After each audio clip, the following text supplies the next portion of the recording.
láti inú kòròfo. Look, let me tell you, poverty is more than lack of money. Ẹ jẹ́ kí n sọ fún ọ, òṣì kì í ṣe pé kí ènìyàn máa náwó lọ́wọ́ ni.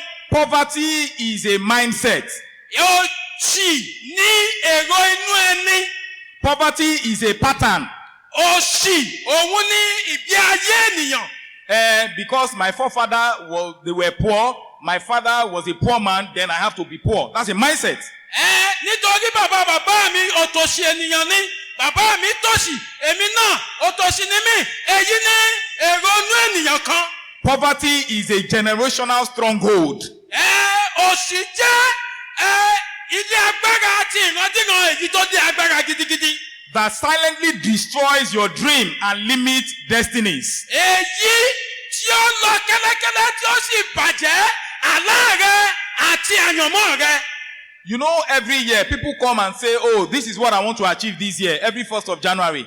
Ó mọ̀ pé ní ọjọ́ kìíní ọdún, gbogbo ènìyàn ni yóò wá pé ohun báyìí mo fẹ́ gbéṣẹ́ nínú ọdún yìí. There are ambitions, there are visions, there are things that you have set out to do in the course of the year. Ìran wà, àlá wà, èròǹgbà rere wà tí o ti gbé kàwájú rẹ láti ṣe ní ìbẹ̀rẹ̀ ọdún. Even with all of those good aspirations, people were or are still stuck within the context of because of their mind is blocked. Pẹ̀lú àwọn èròǹgbà rere yìí, ìran rere yìí, àwọn èèyàn sì wà ní ojú kan ní àhámọ́ nítorí pé èrò inú wọn ó wà ní àhámọ́. Please take note of this. I'm going to read it out. Ẹ jọ̀ọ́ ẹ fi òye sí èyí, mo fẹ́ kà á jáde. Breaking free from poverty requires more than desire. Láti di òmìnira kúrò lọ́wọ́ ìtòṣì, ó gbà kí ènìyàn. Ó ju kéèyàn kàn nífẹ̀ẹ́ sí lọ. Ó ju ohun tí ènìyàn kàn nífẹ̀ẹ́ sí lọ. It requires a transformation in mindset. Ó nílò ìyípadà ọkàn. In strategy. Ní bí a ti ń ṣe nǹkan. And spiritual alignment. Àti ti ìlànà ti ètò ẹ̀mí. Look at this third thing. It says it requires transformation of your mindset, of your strategy, and spiritual alignment. Wo ohun mẹ́ta yìí, ó ní ó nílò ìyípadà bí o ti ń ronú, ó nílò bí o ti ń ṣe nǹkan àti ìpele ti ẹ̀mí rẹ. One of the first steps of building wealth from nothing. Ìkan nínú àwọn ìgbésẹ̀ láti kó ọ̀rọ̀ jọ láti inú kòròfo. Is one of those things that we emphasized last week, which is renew your mind. Òun ni ọ̀kanú rẹ̀ ní ohun tí a sọ ní ìjẹ́jọ́ pé kí o tún èrò inú rẹ̀ yí padà. Because poverty is first mental, then material. Nítorí pé láti jẹ́ òtòṣì, ó kọ́kọ́ ní ṣe pẹ̀lú ohun tí ó ní ṣe pẹ̀lú ọpọlọ kí ó tó wá jẹyọ nínú ohun tí a lè fi ojú rí. Now, let me say this again, that before wealth can show in your bank account, it must first be formed in your mind. Jẹ́ kí n sọ fún kí o tó ní ọ̀rọ̀ ní ọwọ́ nínú àpò rẹ ní báǹkì, ohun ibi àkọ́kọ́ tí ó gbọ́dọ̀ wà ní inú ọkàn rẹ. You know, I keep making reference to Dr. Olumide. I told you he's one of the foremost financial experts in Nigeria. He's a pastor, but, you know, he does that a lot. He said poverty is first a mindset before it becomes a lifestyle. Mo máa ń tẹnu mọ́ bàbá wa dókítà onímọ̀ ìjìnlẹ̀ Olúmídé. Ó jẹ́ òjíṣẹ́ Ọlọ́run ṣùgbọ́n ó jẹ́ ènìyàn tí ó mọ̀ nípa bí a ti ń tọ́ ọrọ̀ jọ. Wọ́n ní wípé. Poverty is first a mindset before it becomes a lifestyle. Wọ́n ní wípé láti jẹ́ òtòṣì, ó jẹ́ èrò ọkàn ènìyàn kó tó wá di ìgbé ayé tí ènìyàn ń gbé. If your mental world is word for scarcity. Bí ìgbé ayé rẹ bí o ti ń ronú tí ó bá. Tó bá wà nípa àìní. Tí ó bá wà nípa àìní. That sabotage the opportunity for you to be able to step forward. Èyí yóò dènà àìgbésẹ̀ rẹ láti lè gbé ìgbésẹ̀ láti sún síwájú. A positive mindset starts with I can never be. When you say somebody, when you have a mindset of doing good, of making wealth, you must start within your heart, and then you must emphasize, or you positively say, oh, I can be rich, I can do this, I can do that. Ìrònú tí ó jinlẹ̀ tí ó sì jẹ́ dáradára, ó bẹ̀rẹ̀ pẹ̀lú èdè yìí pé mo lè ṣe yìí, mo lè ṣe òun, èmi lè ṣe ohun gbogbo. Poverty mindset. Oh, I can't be rich because my dad was poor, my parents, they were poor, then me too, I'll be poor. That's the poverty mindset. Ìrònú tí ó ń ṣe ènìyàn tí ó lòṣì, òun nìyí ó. Bàbá mi kò lówó lọ́wọ́, èmi náà lè lówó lọ́wọ́. Ìrònú òtòṣì ni èyí. A poverty mindset also see money as evil. Ìrònú olòṣì ènìyàn, a máa rí ọrọ̀, a máa rí owó gẹ́gẹ́ bí ohun tó burú. A poverty mindset believes that once you have money, then you can't fulfill the will of God, or you cannot run away from sin. That's the poverty mindset. Ìrònú òtòṣì ni èyí pé bí ènìyàn bá lówó lọ́wọ́ kò lè ṣe ìfẹ́ Ọlọ́run tàbí kò lè sá fún ẹ̀ṣẹ̀. Ìrònú olòṣì ènìyàn ni. This first step that we talked about now, what you need to do is that your thought creates your reality. Ìgbésẹ̀ àkọ́kọ́ tí a fẹ́ sọ yìí, ohun tó ní láti ṣe ni pé èrò ọkàn rẹ á máa dá ohun tó ṣe. So what you need to do, upgrade your mindset. Upgrade your mindset to things that are of God, to things that are positive, to things that are good. Ohun tó ní láti ṣe ni pé kí o tún èrò ọkàn rẹ rú sókè sí àwọn ohun tí ó dára, sí àwọn ohun tó jẹ́ ti Ọlọ́run, sí àwọn ohun tí ó sunwọ̀n. Step 2. Èkejì. Embrace financial education. Òun ní pé kí o gbámọ́ra àwọn ẹ̀kọ́ èyí tí sọ ní di ọlọ́rọ̀. Because even if you have this wealth, you have this money, and you are not educated, in expenditure, in income, in how to manage your wealth or your finances, you are back to ground zero. Nítorí pé bí o bá tilẹ̀ ní ọrọ̀ yìí, ṣùgbọ́n tí o bá ní ìmọ̀ye bí a ti ń ṣe ìkáwọ́ rẹ̀, bí a ti ń ṣe ìtọ́jú rẹ̀, ó rí pé ó padà di òtòṣì. Because ignorance is more expensive than poverty. Nítorí àìní ìmọ̀, àìní òye, ó wọ́n ju ìtòṣì lọ. Today we see people working hard every day, but they are still broke. Lónìí, àgẹ́ àwọn ènìyàn tó ń ṣiṣẹ́ tí ó ní agbára lójoojúmọ́, ṣùgbọ́n síbẹ̀ kò sí owó lọ́wọ́ wọn. Because they lack financial intelligence. Nítorí pé wọ́n ṣe aláìní ìmọ̀ nípa ti ìṣúná owó. Let's quickly do this example. Ẹ jẹ́ kí a wo àpẹẹrẹ yìí. If I earn 100,000 naira monthly. Bí n bá ń gba ọgọ́rùn-ún ẹgbẹ̀rún lóṣooṣù. And I decide to set aside 10,000 naira every month. Tí n bá wá pinnu pé lóṣooṣù yóò ẹgbẹ̀rún mẹ́wàá ni wọ́n máa fi pamọ́.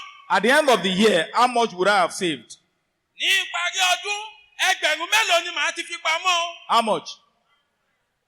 Good.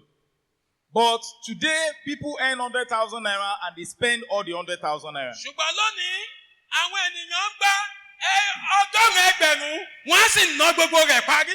People don't have the knowledge on how to manage their finances. They spend their money as it comes to them. Àwọn ènìyàn ò ní ìmọ̀ye bí a ti ń ṣe ìtọ́jú tàbí bí a ti ń ṣe ìkáwọ́ owó wọn, wọ́n máa ná bí wọ́n ti ń rí. Poverty is not only lack of money, it is often lack of knowledge. Òṣì kì í ṣe pé àìní owó lọ́wọ́, ṣùgbọ́n àìní ìmọ̀ tó tọ́. When you go for financial education in terms of how to manage your finances or wealth, bí a bá sọ̀rọ̀ nípa ẹ̀kọ́ nípa ìṣúná owó, ó ń sọ̀rọ̀ nípa bí ènìyàn ṣe ń ṣe ìtọ́jú ọrọ̀ rẹ̀. You will understand the difference between income and wealth. Ó wà á mọ ìyàtọ̀ láàrin owó tó wọlé àti ohun tí à ń pè ní ọrọ̀. You will understand how budgeting helps control spending. Ó wà á mọ bí ohun tí à ń pè ní kí ènìyàn kí ó máa pinnu ṣètò nǹkan bí ó ṣe ń ranni lọ́wọ́ láti lè dáàbò bo ohun ní ẹni. Today you just make money, you spend it. Maybe another salary will come. You spend it and then you're not planning, you're not budgeting, you're not keeping money aside. Lónìí, owó kan ọ̀nà ẹ̀míràn yóò wà. Ó ṣètò kí ó gbèrò bó ti máa fi pamọ́ nínú rẹ̀. With this financial education, it will make you to understand, the importance of saving before spending. Pẹ̀lú ẹ̀kọ́ nípa bí a ti ń ṣe ètò ìṣúná owó yìí, yóò jẹ́ kó o mọ pàtàkì bí ènìyàn ti fi pamọ́ kí ó tó ná nínú rẹ̀. Imagine you are saving money. Wò bó ibi pé òun fi owó pamọ́. I think there is a portion in the Bible that says that pé àwa la máa jèrè àwọn kèfèrí. I think something like that. Good. Ibi kan bẹ nínú Bíbélì that said that we will inherit the Gentiles. Yes. But it is only meant for Christians who is ready. Ọ̀rọ̀ yìí wà fún àwọn Kìrìsìtẹ́nì tí ó ti múra tán. Let's take for example, there is a message that is say that it's a building somebody wants to sell. Maybe distress sale, a building there.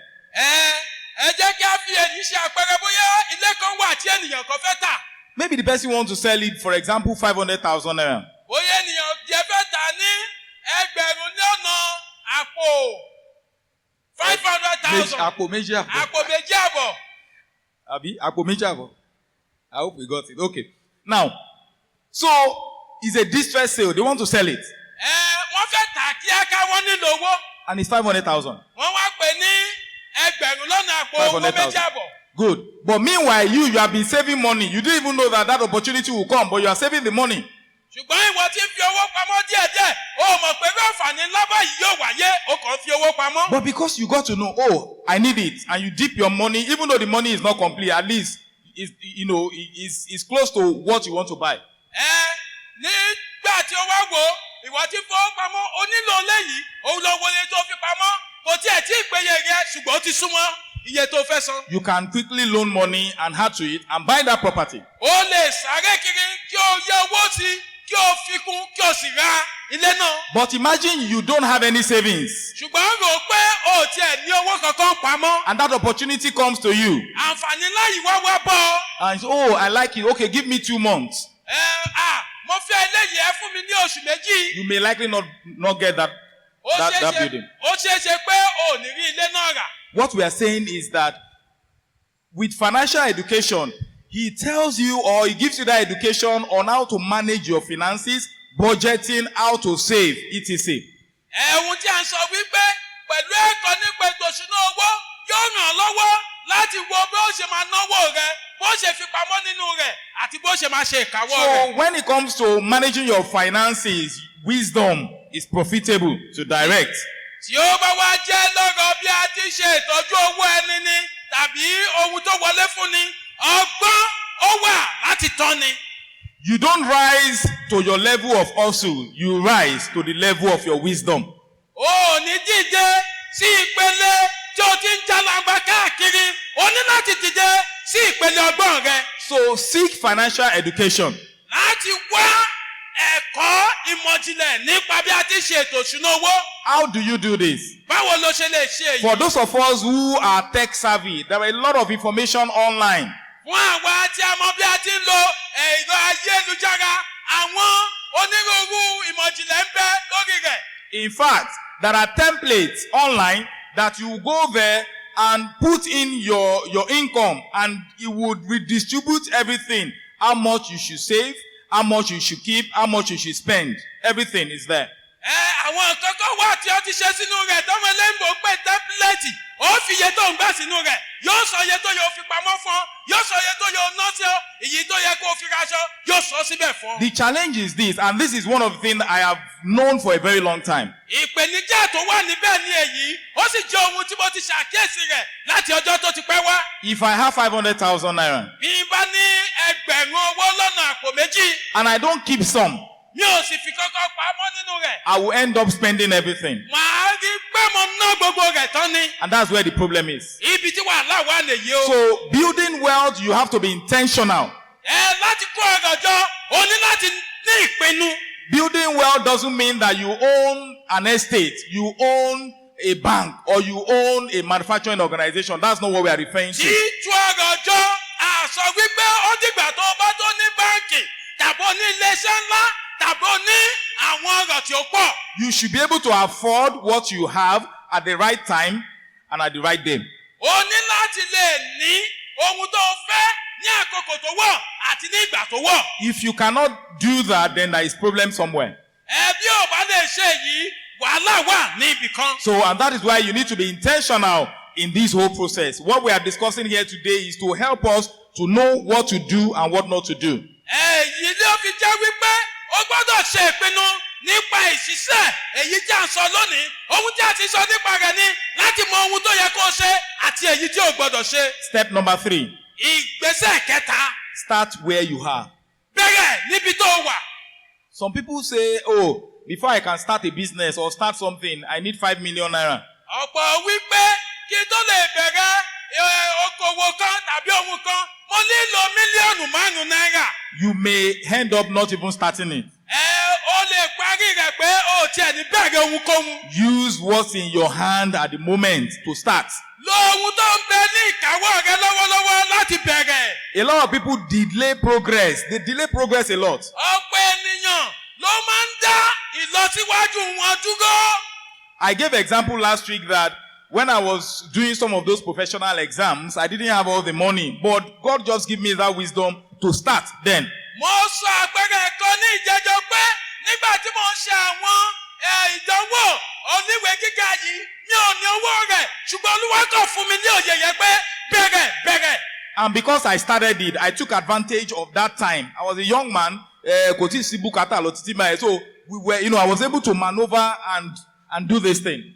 nítorí mo bẹ̀rẹ̀ ní àkókò yẹn kò tí ì jẹ́ it's nothing to think so I'm able to see through. ó jẹ́ kí ó rọrùn ní àkókò náà. Imagine I say, okay, no. I will do those things when I have lots of money. ẹ rò pé bí n bá wá sọ wípé mo ì tí lè ṣe báyìí màá ṣe nígbà tí n bá ní owó lọ́wọ́. So the emphasis is don't wait for money. Start with what you have. ohun tí a ń tẹnu mọ́ ni pé má dúró di owó bẹ̀rẹ̀ pẹ̀lú nǹkan tó ní lọ́wọ́ rẹ. There's a lady in my local church. obìnrin kan bẹ nínú ìjọ mi. And if I mention, I'm sure my wife will know the person I'm talking about. tí bá dákọ̀ ẹni yẹn mo mọ̀ pé ìyàwó mi yóò mọ ẹni náà. So every Sunday she sells kulikuli, branded kulikuli in the church. ní ọjọ́ ìsinmi ó máa ń ta kúlíkúlí nínú ilé ìjọsìn. So when I came in this morning, I look at this whole congregation. nígbà tí mo wọlé lé òwúrọ̀ yìí mo wo gbogbo ilé ìjọsìn yìí. And I said, if Sister Lagbaja comes here, she will make a lot of money. mo sì wò pé bí arábìnrin yìí bí ó bá wá sí yìí yóò pa owó tí ó pọ̀. She will make a lot of money. yóò pa owó tí ó pọ̀. Because if I look, at least we are more than 100 here. bí bá wo ẹjọ́ ọgọ́rùn-ún ènìyàn lọ níyìn. And if one kulikuli is 5,000 naira, for example. bí kúlíkúlí kan bá jẹ́ 5,000 náírà fún àpẹẹrẹ. And 50 people in this church can patronize her. àwọn 50 ènìyàn nínú ìjọ yìí wọ́n wá jẹ́ oníbàárà rẹ̀. How much is that? 50,000, right? èèlò níyẹ 50 Good. náírà ní ọ̀nà ẹgbẹ̀rún. And we all decide because she's our member, we keep patronizing her every Sunday. In 1 month, how much is that? àwa ṣe ìpinnu nítorí pé ó jẹ́ ọmọ ilé ìjọsìn wa àwa ń bárajà ní ọjọ́jọ́ ìsinmi èèlò níyẹ ní ìparí oṣù. You can imagine what that person would have earned. ṣé ẹni ìwòye ohun tí irú ẹni bẹ́ẹ̀ yóò ti gbà wọlé? Don't wait for a lot of money. má dúró de owó rẹpẹtẹ. Start with what you have. bẹ̀rẹ̀ pẹ̀lú nǹkan tó wà ní ọwọ́ rẹ. So my question to you this morning is, what do you have that you think you can start with? ìbéèrè mi sí ọ ní òwúrọ̀ yìí ni pé kí ni ohun tó o ní tó o rò pé o lè bẹ̀rẹ̀ pẹ̀lú rẹ̀? Everything is not about money. ohun gbogbo kì í ṣe nípa owó. In fact, what people want is value. Once you create value, money will come. ohun tí àwọn ènìyàn ń fẹ́ ni ohun tí o lè ṣe nígbà tó bá ṣe ohun tí ó dára owó yóò wá. This lady I was talking about, people want to buy kulikuli and then she was providing that service, that value, and she's getting money as a result. ọmọbìnrin tí mo ń sọ nípa rẹ̀ yìí àwọn ènìyàn fẹ́ jẹ kúlíkúlí òun sì wá fún wọn ní kúlíkúlí yẹn owó sì ń wọlé sí ọwọ́ rẹ̀. Your own might not even be kulikuli. tirẹ̀ ó lè má jẹ kúlíkúlí. It can be that you have the gift of writing. ó lè jẹ́ wípé o ní ẹ̀bùn òǹkọ̀wé bí a ti ń kọ̀wé tí ó dára. You might have the gift of just designing or photography. ó lè ní ẹ̀bùn bí a ti ń ya àwòrán tàbí bí a ti ń ya àwòrán ẹni. There's a very good friend of mine. We grew up together in the heart of Festac as well. ó ní ọ̀rẹ́ mi kan tí a jọ dàgbà ní ìlú Festac. He was the one that normally helped us to set engine, every Sunday or any program we have in the church. òun ni ẹni tó máa ń ràn wá lọ́wọ́ láti tún àwọn ohun ẹ̀rọ gbohùngbohùn wa ní ọjọ́ ìsinmi. He's, just setting, just like a small boy, doing all the setting for us. Someday we'll shout at him, someday, oh, good job, like that. Yóò bá wa tọ àwọn ẹ̀rọ náà, ọjọ́ mìíràn, a ó gbóríyìn fún, ọjọ́ mìíràn, a ó sì pariwo mọ́. Then he went ahead to study further. Lẹ́yìn yìí, ó wá tẹ̀síwájú láti kẹ́kọ̀ọ́ sí. Sound. Nípa ohun tó ń gbé ohùn jáde. Today is the managing director of Digit Sound. Lónìí yìí, ó jẹ́ ọ̀gá ilé-iṣẹ́ Digit Sound. The value of that company is almost about, let's say about 200 million in terms of value, revenue. Tí a bá sọ̀rọ̀ nípa iye tí wọ́n ń rí wọlé. Lọ́dún. Ní ọdún, ó tó. Be 200 million. That's the 200 million naira. He does for corporate organization and all what have you. Wọ́n bá àwọn oníléeṣẹ́ ńlá àti àwọn ènìyàn ńlá wọ́n bá wọn ṣiṣẹ́ pọ̀. Says, thou a man diligent in his business. Ìwé mímọ́ wí pé bí ènìyàn bá ṣe akíkanjú nínú iṣẹ́ rẹ̀. He shall sit before kings and not mere men. Ó ní yóò dúró níwájú àwọn ọba, kì yóò sì dúró níwájú àwọn ènìyàn yẹpẹrẹ. What is the works that is in your hand today that you need to be diligent in? Kí ni o ṣe tó ń bẹ lọ́wọ́ rẹ tó ní láti ṣe akíkanjú pẹ̀lú rẹ̀? You are a fashion designer. Ó jẹ́ ẹni tó máa ń ránṣọ ni. Are you even aware of the latest fashion outside today? Ṣé o tiẹ̀ ní ìmọ̀ye irú aṣọ tí àwọn ènìyàn wọ̀ ní òde òní? If you are creating value, wherever you are, people will look for you because you are creating value. Bí o bá ń ṣe ohun tí àwọn ènìyàn fẹ́, ibikíbi tó bá wà, àwọn ènìyàn yóò wọ̀ rí nítorí ò ń ṣe ohun tí ó wù wọ́n. Your own might not even be maybe sound, or you are just good in teaching. You are very knowledgeable on a subject matter. Why can't you commercialize it? Why can't you start teaching people? Bí ó ti rẹ̀ ò bá tiẹ̀ ń ṣe nípa ẹ̀rọ ìjìnlẹ̀ ti Sunday, bó bá jẹ́ pé ọmọ bí a ti ń kọ́ni ni, kí ló dé tó sọ èyí di owó kó bẹ̀rẹ̀ sí ní kọ́ àwọn ènìyàn? During COVID-19, 2020. Ní ìgbà COVID ní ọdún 2020. When a lot of people were busy running everywhere, rú eléyìí o.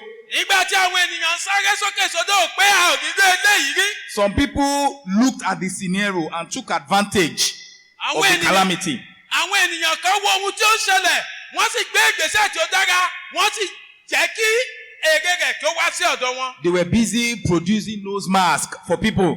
Wọ́n jókòó, wọ́n sì ń ṣe ohun tí a fi ń bo omú bu ẹnu. Wọ́n ṣe fún àwọn ènìyàn.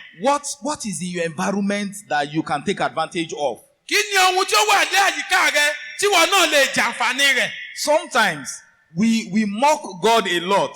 Ní àìmọye ìgbà ni a máa ń gan Ọlọ́run púpọ̀ púpọ̀. Because people look at you and your life is not changing. Nítorí àwọn ènìyàn wọ̀ ọ́, ìgbé ayé rẹ̀ ò sì yí padà. The reason is God has given you knowledge, has given you wisdom and understanding. Èrèdí rẹ̀ ni pé Olúwa ti fún ọ ní òye, ọgbọ́n àti ìmọ̀.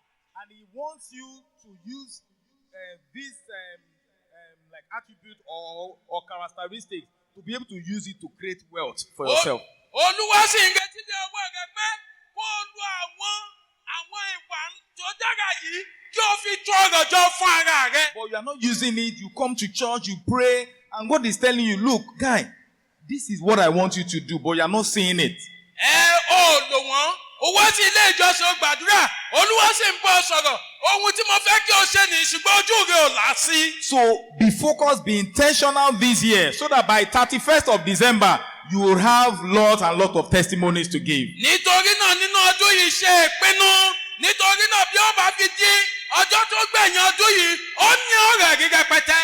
My elder said, when he was introducing me to the stage, he said, you cannot keep doing the same thing and expect a different result. Alàgbà tí wọ́n pè mí wá sí orí àga wàásù yìí, wọ́n ní pé a ò lè máa ṣe nǹkan kan náà ní ọ̀nà kan náà kí a sì máa retí èsì tí ó dára. So we need to change those narratives this year as we go. A nílò láti yí ọ̀nà wa padà bí a ti ń ṣe nǹkan ní ọdún yìí bí a ti ń lọ. So that our lives can be changed for good. Kí ayé wa kí ó lè yí padà fún rere. The book of Proverbs 18 verse 16. Ìwé òwe orí kejìdínlógún ẹsẹ̀ 16. ìkẹrìndínlógún. Which of course emphasize the fact that your gift shall make room for you and bring you before kings. Èyí yóò sọ wípé ẹ̀bùn ènìyàn ń wáyè fún yóò sì mú wá síwájú àwọn ọba. How do you even know what you have in your hands? Báwo gan ló ṣe lè mọ ohun tí ó ń bẹ ní ọwọ́ rẹ̀? Just take out your pen and write, what are the 3 skills that you think you can leverage on? Just write them on the scale of preference. 1, 2, 3. 1 being the highest, and then 3 being the lowest. Mú gègé ìkọ̀wé rẹ síta. Kọ ohun mẹ́ta tí o rò pé o lè ṣe tí o lè fi tún ọrọ̀ jọ. Kọ èyí tí ó dára jù sókè kí o sì ka àwọn méjì tó kù kí o kọ tẹ̀lé. Growing up, music was one of the first skills that I leveraged on to create value. Nígbà tí mo ń dàgbà, ètò orin bí a ti ń kọrin, òun ni ohun tí mo kọ́kọ́ lò láti fi tún ọrọ̀ jọ. Because that was what I have in my hand. Nítorí èyí ni ohun tí mo ní ní ọwọ́ mi. In fact, one of the good things is that it was even gotten free of charge, courtesy Lorna Music School. Ohun tí ó tún dára jù nù rẹ̀ ni pé mo rí ẹ̀kọ́ rẹ̀ kọ́ lọ́fẹ̀ẹ́ láì sanwó. So, what are the skills that you have? List them out. Kí ni àwọn ohun tí o mọ̀ ṣe? Then Èyí tí o mọ̀ ṣe kọ síta. Then you find out how others are monetizing those skills online, if you wish. Ìgbésẹ̀ kejì ni pé lọ sí orí ẹ̀rọ ayélujára kí o wo bí àwọn ènìyàn ṣe ń sọ àwọn ohun tó mọ̀ ṣe yìí bí wọ́n ṣe ń sọ dowó. If your own skill is fashion designing, Bí ó bá jẹ́ ohun tó mọ̀ ṣe ni bí a ti ń rán aṣọ. figure out how people who are in that field, like Sheyi Vodi and the likes, how are they doing it? How are they making money from that same fashion? Lọ wá bí àwọn tó wà ní irú iṣẹ́ tó ń ṣe yìí, báwo ni wọ́n ṣe ń di ọlọ́rọ̀ nínú rẹ̀, báwo ni wọ́n ṣe ń lówó lọ́wọ́. If you are a technical person, if you are an engineer, maybe you are a mechanic or you are fixing generator, figure it out. How are other people making money from that skill set? Bó o bá jẹ́ onímọ̀ ẹ̀rọ, èyí tó ń tún jẹnẹrétọ̀ ṣe ni tàbí èyí tó ń tún ohun ṣe ni, lọ wá ìwádìí ìjìnlẹ̀ bí àwọn ènìyàn ṣe ń tún ọrọ̀ jọ láti irú iṣẹ́ bẹ́ẹ̀. Because you can't give what you don't have. Nítorí o kò lè fúnni ní ohun tí o kò ní. He says, seek to understand so that you can be understood. Ó ní pé wá kí o lè ní ìmọ̀ kí o lè ní ìmọ̀ jinlẹ̀. So that you can be understood. Wá kí o lè ní ìmọ̀ kí àwọn ènìyàn kó lè ní ìmọ̀ nípa rẹ. And then, where is the population? Where is the market where you want to give this your skill or value? Èyí tí ó tẹ̀lé ni pé irú àwọn ènìyàn wọn gan ló fẹ́ ohun tó ń ṣe. Níbo ni wọ́n wà? Ọjà wo ló ti fẹ́ tà á? And that is why the church is a spiritual organization. It's also a, what I call like a social organization as well. Nítorí èrèdí mo fi sọ wípé ìjọ ó jẹ́ ìkórajọpọ̀ àwọn ẹni ẹ̀mí. Bákan náà, ó jẹ́ ìkórajọpọ̀ àwọn ènìyàn tó ń bẹ́nu So ayé yìí. I have a skill, I have a service. Are we saying that people in the church, they don't need that service? Mo ní ohun kan tí mo mọ̀ ṣe, ohun tí mo sì mọ̀ ṣe yìí mo mọ̀ ṣe dáradára. Ìjọ wa túmọ̀ sí pé àwọn ènìyàn tí a jọ ń jọ́sìn pọ̀, wọn nílò ohun tí mo mọ̀ ṣe yìí. So find out, people in the church, somebody sitting beside you may need that same service. Start from there. Don't go and be looking for a bigger platform. Start from where you are. Ṣé ìwádìí ẹni tó ń jókòó sẹ́gbẹ̀ẹ́ rẹ, ó lè nílò ohun tó mọ̀ ṣe yìí. Bẹ̀rẹ̀ láti bẹ̀, ó nílò láti lọ wá ibi tó tóbi kan, bẹ̀rẹ̀ níbi tí ó wà. If you are fixing generator, Bí o bá tẹ́ni tó ń tún ẹ̀rọ jẹnẹrétọ̀ ṣe ni, print a small card, very small card.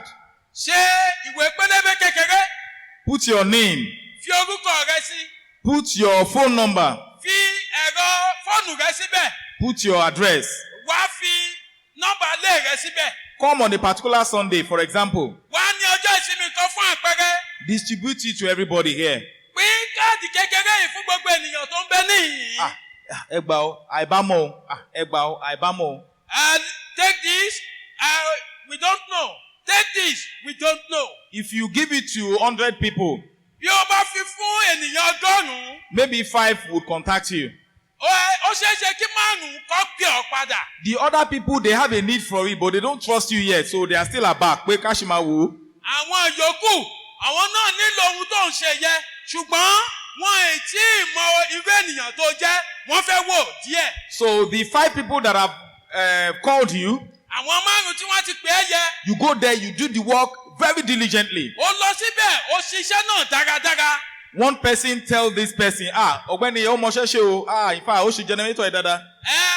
The first person will tell another person that this person is very good in this service. The second person will tell, the third person will tell, and before you know it, you become a subject matter expert, and people will start calling you. ẹnì kejì náà sọ fún ẹnì kẹta, ẹnì kẹta sọ fún ẹnì kẹrin kó tó mọ ohun tó ń ṣẹlẹ̀ gbogbo ènìyàn ní èjìká wọ́n ti mọ orúkọ And that's rẹ̀. why I'm saying that this year you have to be intentional. Don't just keep praying. God, He said before you ask, I know and I have done it. So don't just be praying. Action. òun mo ṣe ń tẹnumọ́ pé ní ọdún yìí o gbọ́dọ̀ ṣe ìpinnu o kò gbọ́dọ̀ má gbàdúrà Olúwa fẹ́ kí o gbé ìgbésẹ̀. You have to be intentional about doing well. o ní láti ṣe ìpinnu lórí bí a ti tọrọjọ. Oh yeah, note this down. kọ eléyìí sílẹ̀. Your gift is the seed. ẹ̀bùn rẹ òun ni irúgbìn rẹ o. Your diligence waters it. Pari your diligence. Ìṣedédé. ìṣedédé rẹ òun wá ní ohun tó ń bomi rí. Your success is the harvest. àṣeyọrí rẹ òun ni ìkórè rẹ. I'll take that again. wọ́n tún kọ. Your gift or your skill is the seed. ẹ̀bùn rẹ tàbí ohun tó mọ̀ ọ́ ṣe òun ni irúgbìn rẹ. Your diligence waters it. ìṣedédé àti akíkanjú rẹ òun ló ń bomi rí. Your success is the harvest. Àṣeyọrí rẹ ìkórè. òun wá ní ìkórè rẹ. So look at the example of the generator technician that I mentioned. ẹ jẹ́ kí a wo àpẹẹrẹ àwọn tí ó tún ẹ̀rọ jẹnẹrétọ̀ ṣe. So somebody called you to come and fix generator at home. èèyàn kan pè é pé kó wá bóun tún jẹnẹrétọ̀ ṣe nílé rẹ̀. Remember we said your gift is your seed. ẹ rántí pé a ní pé ẹ̀bùn rẹ òun ni irúgbìn rẹ. So you didn't do the generator very well. You just did it. You just move on. o lọ síbẹ̀ o ṣe jẹnẹrétọ̀ yẹn o ṣe dáadáa o sì kú òun níbẹ̀. That means you are not diligent in èyí it. túmọ̀ sí pé o ṣe déédéé níbẹ̀. Your diligence is watering your seed. You know, like pouring water on your seed on a daily basis. Kó lè germinate. ìṣedéédé rẹ ni pé o ń bomi rin irúgbìn rẹ lójoojúmọ́ kí irúgbìn rẹ lè dàgbà sókè. And the success that you would achieve is your harvest eventually. àṣeyọrí tó sì rí gbà nínú rẹ̀ òun ní ìkórè rẹ ní ìparí rẹ̀. So today some of us, we have skills, we have talent, we have gift, but we are not diligent about it. We are not serious about it. lónìí ọ̀pọ̀ nù wa a ní ẹ̀bùn a ní ohun tí a lè fi ọwọ́ wa ṣe ṣùgbọ́n à ń mú ní ọ̀kúnkúndùn. The Bible says, I will bless the works of your hands. What is in your hand? How are you doing it? ìwé mímọ́ wí pé èmi ó bùkún iṣẹ́ ọwọ́ rẹ kí ni ohun tí ó wà ní ọwọ́ rẹ àti pé báwo lo ti ń ṣe. Step number 4. ìgbésẹ̀ kẹrin. Solve problems. rí pé òun wá ojútùú sí ìṣòro. Solve problems. wá ojútùú sí ìṣòro. That's where the money is actually. ibi tí owó wà gan nìyẹn.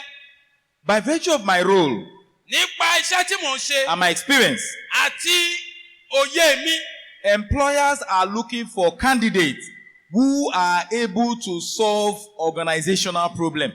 àwọn tí ń gbani síṣẹ́ wọ́n ń wá àwọn tó ní ìmọ̀ bí wọ́n ti lè yanjú wàhálà àti ìṣòro tó ń dojúkọ iléeṣẹ́ wọn. We're going to be looking at the life of Joseph.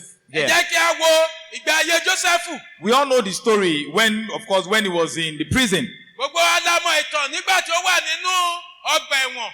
What brought him out of that prison? Who can tell us? kí ni ohun tí ó mú jáde nínú ọgbà ẹ̀wọ̀n yìí ta ló lè sọ fún wa? Because he solved problem. He solved the problem of the king. nítorí pé ó wá ojútùú sí ìṣòro ọba. And solving problem is from the standpoint of, you having a gift, right? Which is your seed that we said earlier on. wíwá ojútùú sí ìṣòro èyí bẹ̀rẹ̀ láti ibi tí a ti bẹ̀rẹ̀ pé kí o ní ẹ̀bùn kan tàbí ohun tó mọ̀ ọ́ ṣe. And be diligent in it. kí o sì máa ṣe déédéé nínú rẹ̀. Joseph was diligent in it. Jósẹ́fù ó ṣe déédéé nínú rẹ̀. That was not the first time he was interpreting dream. Was that the first time? èyí kì í ṣe ìgbà àkọ́kọ́ tí yóò sọ ìtumọ̀ àlá ṣé ìgbà àkọ́kọ́ rẹ̀ ni. So when you are not solving problem and you think you can make wealth, how? Nígbà tí o bá wá wo ojútùú sí ìṣòro, o wá rò pé o lè tọ́ ọ̀rọ̀ jọ, báwo lo ṣe fẹ́ ṣe?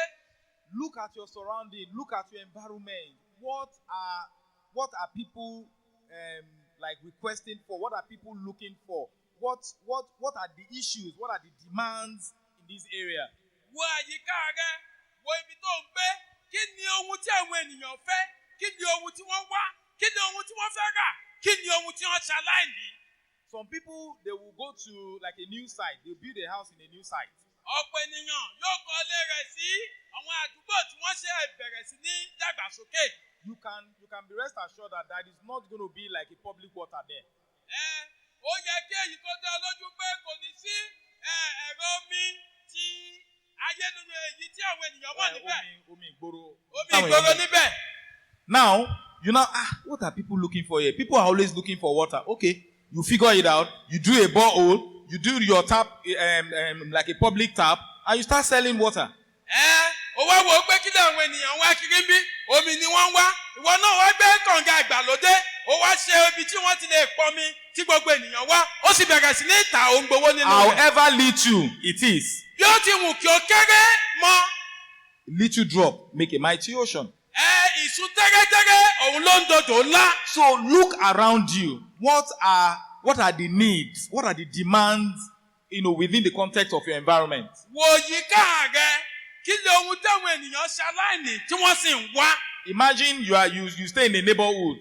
Rò pé o gbé ní àdúgbò kan. And everybody you see around there, they are selling rice. Ó sì wá rí pé gbogbo àwọn tó wà níbẹ̀ ìrẹsì ni wọ́n ń tà. Nobody is selling beans. Kò sẹ́ni tó ń tẹ ẹ̀wà. Oh, okay. That's an opportunity for me to start selling beans. Àǹfààní ńlá ni èyí fún mi láti máa tẹ ẹ̀wà. Oh, in my area, nobody is selling like water or maybe pet water or table water. Ní àdúgbò mi, kò sẹ́ni tó ń tọ omi, èyí tí a ṣe sínú ọ̀rá ní tàbí èyí tí a ṣe sínú ike. Solve problem. Di pé òun wá ojútùú sí ìṣòro. When you solve problem, money will locate you. Nígbà tí o bá wá ojútùú sí ìṣòro, owó yóò wọ rí. One of the most powerful truths is that ọ̀kan nínú òtítọ́ pọ́nbélé ní èyí. Money is not in your job. Owó kò sí nínú iṣẹ́ oṣù tó ń ṣe. Money is in the problem that you solve. Owó ń bẹ nínú ìṣòro tí o wá ojútùú sí. That is what we call performance appraisal, in corporate organization. Ohun kan wá tá à ń pè ní bí a ti ń yẹ bí àwọn ènìyàn ṣe sí nínú ilé iṣẹ́ kọ̀ọ̀kan. Myself and my elder were here and we work in the same place. Èmi àti alàgbà mi à ń bẹ níyìn a sì ń ṣiṣẹ́ ní ibì kan náà. So they asked both of us to sell maybe 5 cartons of say gala. Let me say gala. Wọ́n wá ní kí àwa méjèèjì kí a máa ká ta páálí gálà márùn-ún. So they gave him 5 cartons. I was also giving 5 cartons. Wọ́n fún mi ní páálí márùn-ún, wọ́n sì fún bàbá náà ní páálí márùn-ún. Baba was able to sell 5 cartons. Bàbá wa ta páálí márùn-ún tiwọn. I was only able to sell 2 cartons. Ṣùgbọ́n páálí méjì ni mo rí tàánú páálí márùn-ún mi. Who will be more rewarded in the two of us? Ẹni tí wọ́n fún lérè púpọ̀ nínú àwa méjèèjì. Myself. Ṣé èmi ni? Baba was able to solve the problem of that organization by selling 5 cartons. Bàbá wọ́n rí pé wọ́n wá ojútùú sí ìṣòro iléeṣẹ́ náà nípa títa páálí márùn-ún. So for those of you who work in a corporate organization, you say, oh, I've been here for 10 years, I'm not being promoted, they are not seeing me. Solve problem. Fún èyí tí a ń ṣiṣẹ́ nílé iṣẹ́ ńlá, mo ti wà bí fún ọdún mẹ́wàá, kò tí ẹ sẹ́ni tó rí mi, rí pé owó ojútùú sí ìṣòro ilé iṣẹ́ náà. Solve problem for the organization. They will look for you. I have done this thing for more than 15 years and I have seen it over and over again. Wo ojútùú sí ìṣòro ilé iṣẹ́ náà, wọ́n á sì wọ̀ rí. Mo ti ṣe èyí fún ọdún tó lé ní 15. Wọ́n sì máa wọ̀ rí léraléra. Once you solve organizational problem, you will be rewarded accordingly. Bí o bá ti wọ ojútùú sí ìṣòro iléeṣẹ́, wọ́n á fún ẹ ní èrè tí ó tọ́. Employers or people don't just pay for anything. They pay for solutions that you have provided. àwọn tó ń gbani síṣẹ́ wọn ò fúnni lówó pé èèyàn kan wá sílé iṣẹ́ wọ́n máa fúnni lówó fún irú ojútùú tó wá sí ìṣòro. And the good thing is that the more big the problem you are solving, the bigger the money you earn. ohun tí ó wá wà bẹ́ẹ̀ ni pé bí irú ìṣòro tó ń wójútùú ṣíṣe tóbi sí bẹ́ẹ̀ náà ni iye owó tó máa rí tí yóò máa wọlé. Imagine the amount of cars that we have here. ẹ jẹ́ kí a wo irú àwọn iṣẹ́ tí a ní nìyí. And before we close the service, kí a tó parí ìsìn yìí. somebody has washed all the cars. àwọn ọkọ̀ tí ó wà níta kí a tó parí ìsìn èèyàn kan ó ti lọ fọ gbogbo ọkọ̀ náà. Has that person solved a problem or not? ṣé nìyẹn ti wójútùú sí ìṣòro àbí kò tí ì wá? Question, has that person solved a problem or not? ṣé ẹni náà ti wójútùú sí ìṣòro àbí kò tí ì wá? Maybe car wash outside, maybe 2,000 naira to wash a car. bóyá níta ọ máa ń lo ẹgbẹ̀rún méjì láti fọ ọkọ̀ kan. But okay, we all decide to give the person, let's say 500. gbogbo wa ọkọ̀ tí ẹ wá wò ó pé rẹ́ nìyí ẹja fún ní àpòwó méjì. But meanwhile, if that person stands there and is begging for money, we may not even look at the person. bí irú ẹni bẹ́ẹ̀ bá dúró níta ń bẹ̀rẹ̀ tó ń bẹ̀bẹ̀ fún owó a lè má kí irú ẹni bẹ́ẹ̀. So you need to be intentional and figure it out. What are the demands of people within your environment? o ní láti ṣe ìpinnu kí o sì ṣe àwárí rẹ̀ kí ni ohun tí àwọn tó wà ní àyíká rẹ nílò. You can ask your question this. Like asking yourself this question. o lè béèrè àwọn ìbéèrè wọ̀nyí lọ́wọ́ ara rẹ. What pain do people around me complain about? What pain are people complaining about within my kí context? ni ìṣòro tí àwọn ènìyàn tí wọ́n ń sọ nípa rẹ̀ ní àyíká? Create a product or service or platform to solve that problem. ẹ rí i pé owó ohun tó tà tàbí ohun tó ṣe èyí tí ó fi wá ojútùú sí ìṣòro náà. And that is when you will get value. People will start paying because you have created a solution to their problem. ìgbà yìí ló wà rí ohun tí àwọn ènìyàn yóò máa ṣe fún ọ nítorí ìwọ ti wá ojútùú sí ìṣòro And wọn. that was exactly what Joseph did. òun sì ní nǹkan tí Joseph ṣe. Step number 5, because of our time. ìgbésẹ̀ karùn-ún nítorí àkókò. Build what I call strategic relationship. kọ́ ohun tí a pè ní ìbáṣepọ̀ pẹ̀lú ọgbọ́n. Build strategic relationship. ìbáṣepọ̀ pẹ̀lú ọgbọ́n. Joseph would have rot in the jail. Jósẹ́fù kò bá ti di ẹni tí a gbàgbé sínú ọgbà ẹ̀wọ̀n. But the fact that he built relationship with the cupbearer, nítorí pé ó wá ní ìbáṣepọ̀ pẹ̀lú agbọ́tí ọba. and that was why he was remembered at the end of the day. èrèdí nìyí tí a fi rántí rẹ̀ ní ìgbẹ̀yìngbẹ̀yìn. You cannot break poverty circle in isolation. o kò lè rí ọ̀nà àbáyọ kúrò nínú àyíká òtòṣì tí ó bá dá wà ní ìwọ nìkan. Everyone that rose from nothing to wealth had access to people, to platforms, and or partnerships. gbogbo ènìyàn tí ó sá láti ohun tí kò sí nǹkan kan lọ sínú ọ̀rọ̀ ńlá wọ́n ní í ṣe pẹ̀lú àwọn tí wọ́n sọra wọn pọ̀ pẹ̀lú àwọn ènìyàn gidi tí wọ́n sì ní ìbáṣepọ̀ tí ó I dára. gave you several examples last week mo ti fún wa ní àwọn àpẹẹrẹ ní ìjẹ́jọ́. of how I navigated through all this. ní bí mo ṣe rìn tí mo fi gba gbogbo ọ̀nà tí mo fi jáde kúrò nínú rẹ̀. At every point in time, I have always had people who supported because I was intentional, I was strategic about it. ní ìpele kọ̀ọ̀kan ni mo rí àwọn ènìyàn tí wọ́n tì mí lẹ́yìn tí wọ́n ràn mí lọ́wọ́ nítorí mo ṣe ìpinnu mo sì mọ ohun tí mo fẹ́ ṣe. So for you that have decided to fight everybody on your way, ẹ̀fín wọ tó ti gbìyànjú tó ti gbèrò láti bá ẹnikẹ́ni tí ó bá wà ní ọ̀nà rẹ̀ jà. you are fighting everybody. ó kàn ń bá gbogbo wọn jà ní. You are because pé yàn ń lé olóore dànù ni. It's like you are chasing away your benefactor. So you must be intentional to build strategic relationship as a journey in ó your ní way. láti ṣe ìpinnu láti rí i pé o ní ìbáṣepọ̀ tó ní í ṣe pẹ̀lú ọgbọ́n tí ó sì lè mú ni tẹ̀síwájú. Within that skills that you have, look for a mentor, somebody who has knowledge in that skill and is already doing very well. Make that person like a mentor. Engage the person, on a gradual basis or on a daily basis. pẹ̀lú ohun tó mọ̀ ọ́ ṣe yẹ wé ẹnìkan tí yóò jẹ́ bí atukọ̀ rẹ èyí tó máa bá sọ̀rọ̀ tí ó ti ṣe àṣeyọrí nínú ìlànà tí ó yàn láàyò wé ẹni náà yóò máa tọ́ ọ sọ́nà lẹ́sẹẹsẹ. Because when God wants to bless you, He sends a person. nítorí bí Ọlọ́run bá fẹ́ bùkún rẹ ènìyàn ni yóò rán sí ọ. The cupbearer was the person that God sent to Joseph to be able to get him out of the prison. àgbọ̀ tí ọba òun ní ẹni tí Ọlọ́run rán sí Jósẹ́fù láti lè jáde kúrò ní ọgbà ẹ̀wọ̀n. And do you know why? kí sọ́mọ èrèdí rẹ̀. Because Joseph had solved his problem before that time. nítorí Jósẹ́fù ó ti yanjú ìṣòro rẹ̀ kí ó tó di àkókò yìí. So Joseph was a tested and trusted for him. Jósẹ́fù jẹ́ ẹni tí ó ti yẹ̀ wò tó sì dá lójú pé ó garanti. But for some of us today, ṣùgbọ́n fún ọ̀pọ̀ nínú wa the lónìí. little opportunity we have with others ìwọ̀nba àǹfààní tí a ní pẹ̀lú àwọn ènìyàn. is not enough for them to trust us. kò tí ì tó fún wọn láti ní ìgbẹ́kẹ̀lé nínú wa. That's why we say God doesn't work by magic. God usually sends somebody. But the person that God is sending to you, you have failed on the aspect of trust. Ọlọ́run ò kì í ṣonídán. Ọlọ́run yóò ṣiṣẹ́ pẹ̀lú àwọn ènìyàn.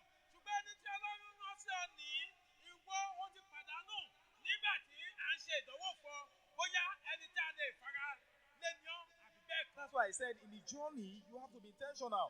You are to build relationship ahead, not when you need it now.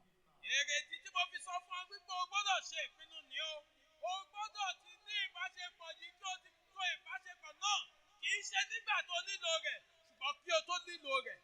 One connection can shift your life more than 10 years of effort. ìsopọ̀ ẹyọ kan ó lè sún ayé rẹ síwájú ju làálàá rẹ fún ọdún mẹ́wàá lọ. I am happy that the national president of the Apostolic Church have also advised that we should go into politics. Enough of playing backseat. inú mi dùn pé bàbá wa rẹ ìjọ yìí wọ́n ti gbà á ní ìmọ̀ràn pé kí àwa náà lọ sínú òṣèlú kí ayé wò wọ́n láti òkèèrè mọ́. Because there are a lot of connections. If you look at the Apostolic Church generally, I can say we are just like waking up in the past 10 years now in terms of, into the entire polity of Nigeria. nítorí nínú ètò òṣèlú àwọn ìsopọ̀ wà nínú rẹ̀ bí a bá sì wo ìjọ àpọ̀sẹ́lẹ̀ náà. a rí i pé a ṣe ń jíbọ̀ níbi ọdún mẹ́wàá sí ìsinyìí. So facilitate network, facilitate connections that can change the narrative. ohun tó ní láti ṣe ni pé sáré kí o wá àwọn ìsopọ̀ àti àwọn ìbáṣepọ̀ èyí tó lè yí ìtàn ayé rẹ padà. Step number 6, ìgbésẹ̀ kẹfà. develop multiple streams of income. wá àwọn ọ̀nà mìíràn èyí tí owó lè fi máa wọlé fún ọ. Don't depend on a single well. má dúró lórí ọ̀nà kan ṣo láti tó ọrọ̀ jọ. There are multiple aspects where you can build wealth, where you can make money. àwọn onírúurú ọ̀nà ló wà èyí tí o fi lè tó ọrọ̀ jọ tí o lè fi ní owó lọ́wọ́. If you look at wealthy people in this country today, we can name them. bí o bá wo àwọn ọlọ́rọ̀ ní orílẹ̀-èdè yìí lónìí ó lè sọ orúkọ wọn. They all have multiple streams of income. wọ́n ní onírúurú ọ̀nà èyí tí owó ń gbà wọlé fún wọn. And the reason is because one source is vulnerable. One source is very vulnerable. èrè ní ìrìnàjò èyí orísun ẹyọ kan ó lè wà nínú. Multiple streams of income create stability and expansion. ẹ̀jẹ̀ ènìyàn wá ní onírúurú orísun láti ní owó èyí máa ń jẹ́ kí ọgbà ní tó palẹ̀ tó sì gbòòrò sí i. If you earn 1 million naira a month from one source, bí o bá ní mílíọ̀nù kan náírà láti orísun kan ní oṣù. endeavor to create another streams within the context of that 1 million that you earn. ìpè nínú 1 million tó gbà jẹ́ o gbọ́dọ̀ ní ìsùn mìíràn láti inú rẹ̀. And I can tell people, especially for people who are working, corporate people, like in private or public sector, mo máa ń sọ fún àwọn ènìyàn pàápàá àwọn ènìyàn tó ṣiṣẹ́ yálà iṣẹ́ ìjọba àti ọgbọ́n níbi iṣẹ́ ojúlé iṣẹ́ láti ṣiṣẹ́. whatever you want to retire to, you must start it while you are in the employ of your current organization. ohunkóhun tí o bá fẹ́ lọ fẹ̀yìntì sí o gbọ́dọ̀ bẹ̀rẹ̀ rẹ̀ nígbà tó ṣe ń ṣiṣẹ́ lọ́wọ́lọ́wọ́. And it's very, very advisable so that you begin to learn the ropes as you go. èyí sì di ohun àmọ̀mọ̀ tó dára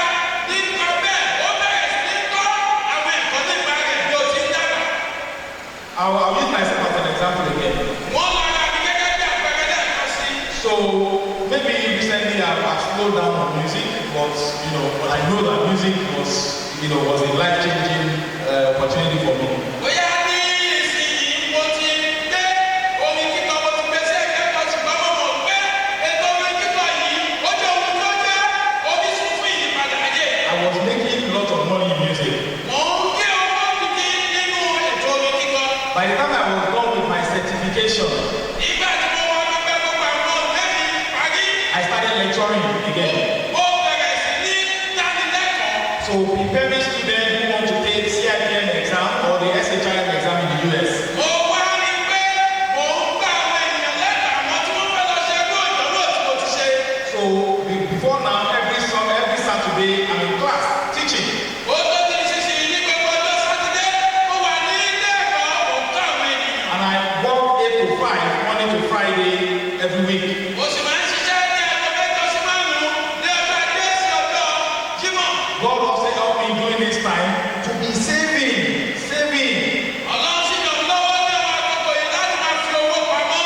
Because the streams of income is not just one, here, and the thing was coming. Nítorí ìṣúná tí owó gbà wọlé kì í ṣe ẹ̀yọ̀kan, onírúurú ọ̀nà ló gbà wọlé. So you need to figure it out. There are so many things you can do within the context of your skills and knowledge. O gbọ́dọ̀ ṣe àwárí rẹ̀, àwọn ohun tó lè ṣe pẹ̀lú ohun tó mọ̀ ṣe, ẹ̀kọ́ tó ti kọ́, ó pọ̀, o gbọ́dọ̀ ṣe àwárí rẹ̀. For example, if you work Monday to Friday, what are you doing with your weekends? Ìfẹ́ àpẹẹrẹ bí o bá ṣiṣẹ́ láti ọjọ́ Ajé sí ọjọ́ Jímọ̀, kí ló ń tó fi àwọn òpin ọ̀sẹ̀ rẹ ṣe? Streams become rivers. Àwọn ìṣù kéékèèké yìí ló ń lòpọ̀. Rivers become oceans. Odò yóò di alágbádúgbò omi. But they all start with a drop. Ṣùgbọ́n gbogbo rẹ̀ bẹ̀rẹ̀ pẹ̀lú èsùn kan. Step number 7. Ìgbésẹ̀ keje. Practice discipline, diligence, and delayed gratification. Múlò ohun tí a pè ní sùúrù, ohun tí a pè ní ìkóra-ẹni-ní-ìjánu àti ìfi ara ẹni jì. Practice discipline, diligence, and delayed gratification. Máa múlò ohun tí a pè ní sùúrù, ìkóra-ẹni-ní-ìjánu, ìfi ara ẹni jì. There are no shortcuts to lasting wealth. Kò sí ọ̀nà àbújá sí ọ̀gọ̀ ayérayé. It takes discipline in spending. Ó ní í ṣe pẹ̀lú ìkó ara ẹni ní ìjánu. Some people earn a lot of money, but they spend as the money comes. Ọ̀pọ̀ ènìyàn ló ń kí owó púpọ̀, ṣùgbọ́n bí owó náà ṣe ń wọlé, bẹ́ẹ̀ ni wọ́n ṣe ń ná. The book of Proverbs 13:11 says, Ìwé òwe orí kẹtàlá ẹsẹ̀ kọkànlá wípé it says, wealth gotten hastily will dwindle, but those who gather little by little will increase it. ó wípé ọrọ̀ tí a bá fi ọdún kọjọ.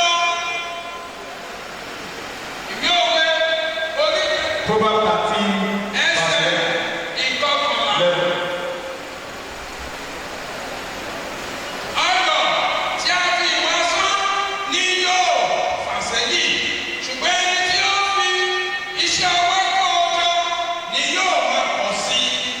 So you need to be disciplined, be diligent, and have what I call delayed gratification.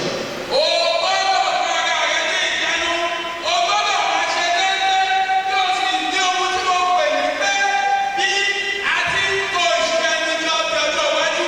Be ready to say no to things you cannot afford now. Ṣe tán láti sọ pé bẹ́ẹ̀ kọ́ sí àwọn ohun tí o kò lè ní ní ìsinsìnyí. Delay luxury until your investment can afford it. Àwọn ọ̀gá wọ̀nyí dáwọ́ dúró títí tí àwọn ohun tó ń kówó lé lórí lè ní ìkànnì ìkọ́kọ̀. You can even choose business classes over designer bags. Our youth, these are things that we see these days. Ó lè yan àwọn ohun tó lè bá fi owó rẹ̀ pamọ́ sí tí yóò mọ̀ wọlé lórí àwọn ohun ẹ̀ṣọ́ ara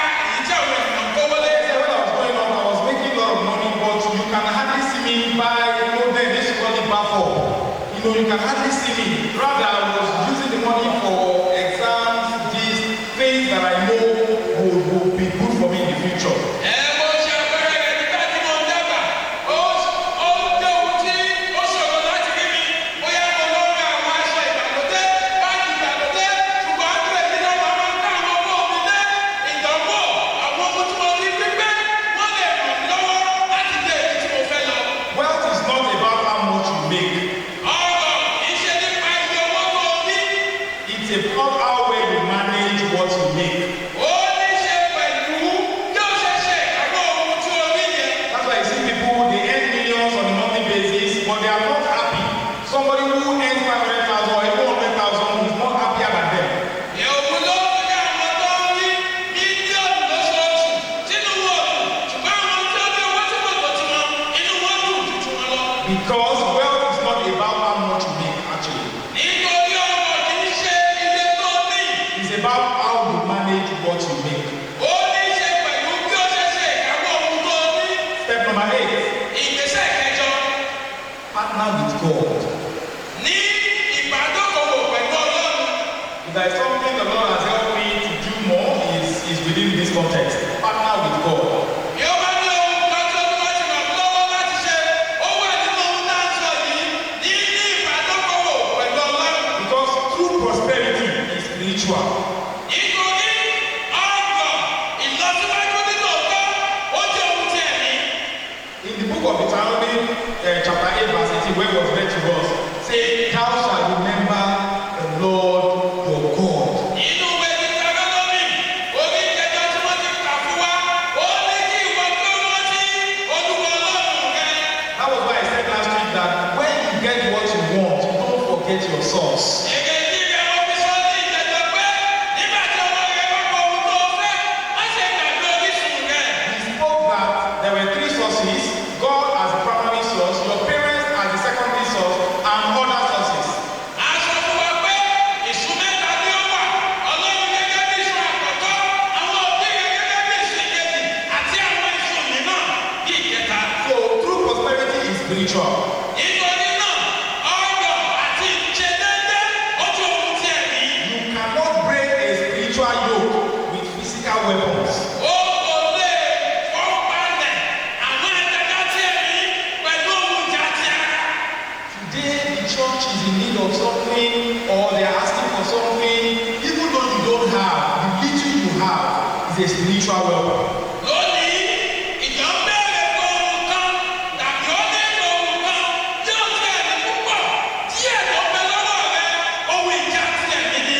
Some poverty circles are generational and spiritual. Àwọn àyíká ìtòsí tí ẹ lò lọ́wọ́ rẹ̀, ó jẹ́ ti ìrandíran, ó sì jẹ́ ó ní ṣe pẹ̀lú ẹ̀mí. So prayer and fasting can never be too much in this kind of situation. Àdúrà àti àwẹ̀ tó lè pàdù gbọ́gbọ́gbọ́ra rẹ nígbà àyíká báyìí. Tithing and giving is a weapon, spiritual weapon. Ìjà mẹ́wàá àti fífi fúnni, ó jẹ́ ohun ìjà ti ẹ̀mí pẹ̀lú. In the book of Malachi 3:10 says, "Ẹ fi èyí dán mi wò." God can tell you, say, "Try me with this." In normal context, say, "Try this with me." Ìwé Málákì orí kẹtẹsẹ̀ kẹwàá wípé ẹ fi èyí dán mi wò, Olúwa yóò ṣe èyí fún ọ tó fi dán mi wò. Another one is obedience and alignment. Èmi náà ní ìgbọ́ náà àti ìfi ara ẹni sọ̀pọ̀ sí ohun tí ó ṣe déédéé. To break through from your financial yoke, obedience and alignment is also very important. Láti inú àwùjọ nínú wàhálà tó dojúkọ ìṣúná owó rẹ, ìgbọ́ náà àti ìfi ara ẹni sọ̀pọ̀ mọ́ ohun tí ó ṣe déédéé. From my personal experience, faith and finance are not enemies, they are partners. Nínú àwọn ìrírí mi, ìgbàgbọ́ àti ìṣúná owó wọn kì í ṣe ọ̀tá ara wọn, ọ̀rẹ́ ni wọ́n jẹ́. So what do you need to do here? Kí ni ohun tó ní ṣe ní? Commit your finances to God. Fi ìṣúná owó rẹ sí ọwọ́ Ọlọ́run. Partner with Him in giving and stewardship. Ṣé ìbádọ́kòwò pẹ̀lú rẹ̀ nínú fífi fún àti jíjọ́sìn fún. Pray for divine ideas, favor and strategic opportunities. Gbàdúrà fún àwọn ọgbọ́n àtòkè wá àti ojú rere. Because look, at the end of the day, everything is from God. Gbọ́ lẹ́yìn gbogbo rẹ̀, ohun gbogbo láti ọ̀dọ̀ Ọlọ́run ni. In conclusion, Ní You may start with nothing, but you are not stuck with nothing. Ó lè bẹ̀rẹ̀ láì ní ohunkóhun, ṣùgbọ́n kò lè parí rẹ̀ láì ní ohunkóhun. Poverty is not your destiny. Òṣì kì í ṣe àyànmọ́ rẹ. Lack is not your identity. Àìní kì í ṣe àmì ìjúwe rẹ. You may be starting with little, Ó lè bẹ̀rẹ̀ pẹ̀lú ohun kínkínní. but you carry these seeds of greatness within you. Ṣùgbọ́n irúgbìn ìsọjí ńlá bẹ nínú rẹ. To quickly do a recap of this whole conversation, Ní kíákíá ṣe àtúnlọ̀ gbogbo ohun tí o ti gbọ́ yìí. or what I call the step-by-step to building wealth. Àbí ohun tí wọ́n pè ní ẹsẹ̀ ìgbésẹ̀ àkásí èkejì bí a ti ń tu ọ̀rọ̀ jọ. Number one, he said, renew your mind. Ìkíní aṣọ ọgbẹ́jú ìrònú rẹ ṣe. Because as you think in your heart, so is he.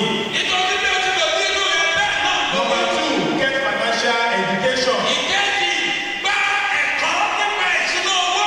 Number three, start from where you are. Ìkẹta bẹ̀rẹ̀ níbi tó wà gan. Number four, solve problems. Ìkẹrin ìgbà owó ojútùú sí ìṣòro. Number five, build strategic relationships. Ìkarùn-ún ní ìbáṣepọ̀ tó ní ọgbọ́n nínú. Number six, develop multiple streams of income. Ìkẹfà wá àwọn ọ̀nà tí owó yóò máa gbà wọlé káàkiri. Number seven, stay disciplined. Ìkẹjẹ ni pé fún ara rẹ ní ìyàrá nípa nínú owó. And number eight, which is the final one, is partner with God. Ìkẹjọ tó jẹ́ ìpàdé rẹ̀ ni pé bá Ọlọ́run tó òkòkò papọ̀ And to round up, láti kẹsẹ̀ rẹ̀ lónìí.